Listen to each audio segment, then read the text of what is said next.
brewers.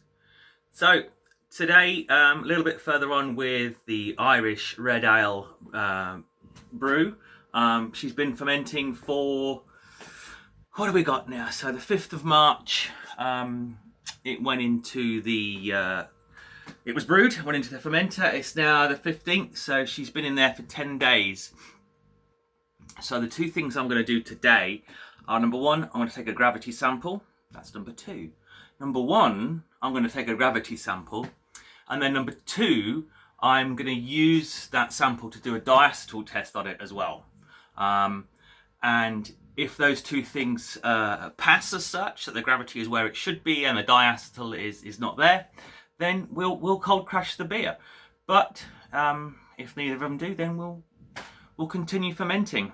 This was fermented with US-05, and I found that takes way over a week to ferment out. So let's start the process. Okay, so this is the kegmenter that we've been using to ferment the Irish Red in, and I'll show you how we take a sample from that. So I've removed the airlock system that I use from the gas in port, and I have fully sanitized a tap, picnic tap, and Kegland ball lock. So that's fully been sanitized. I've sprayed a little sanitizer onto the ball lock. So let's get that ball lock on to there. Bit fiddly.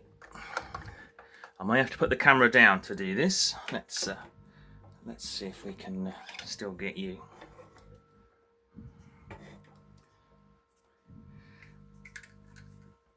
So we'll put the ball lock on.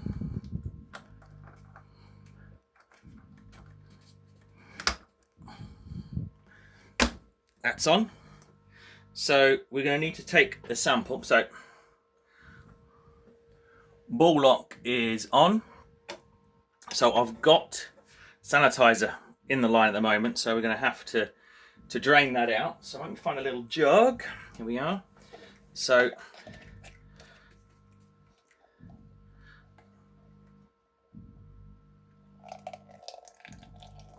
pushing the sanitizer out, and now we've run out of pressure.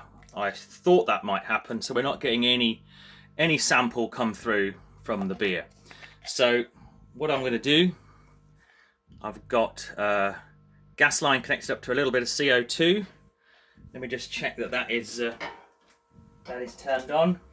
I'm just going to gently apply a little bit of pressure to the keg. You hear it go in there. That should be enough for us to take a sample. So I'm going to push out the sanitizer from this line, and then I'm going to give it another 100 ml or so, because the beer port inside the kegmenter goes right down to the bottom. Now I don't really want to sample the beer that's in that line. Let me see if I've got one over here. I'll show you what actually, if you're not familiar with kegs. So what I've got. Oh, everything's going to shit. So this is the dip tube that is sitting inside of the keg that goes right to the bottom. Now the ones I've got in there, I have cut off the bottom, so it's not sitting right at the bottom. Oh, it's a bloody mess here. Oh, well, there we go. There's a smashed glass. That was great. I'll just have to stop the video and clear up this smashed glass. Well, thankfully, it was a pretty clean break, only 2 or 3 parts, and the sun's coming in at an angle here, which would shine up any shards of glass. So happy with that. So back over here. So let's get that sample.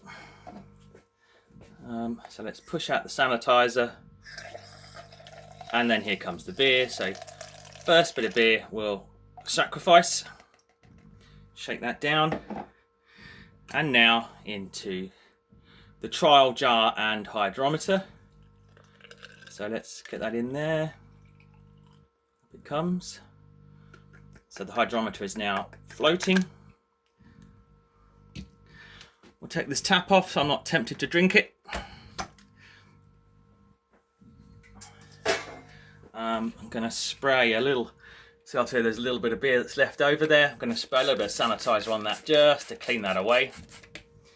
Some again on the port there.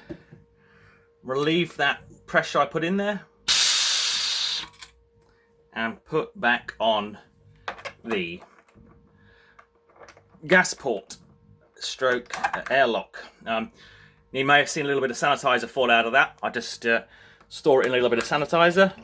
Okay, so now we have, let's find somewhere suitable to put this, the beer hydrometer sample. Now the beer is at 20 degrees and we are still quite high. Look at that.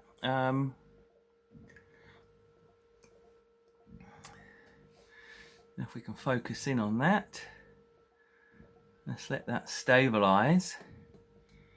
So let me get the numbers around so you can all see the numbers.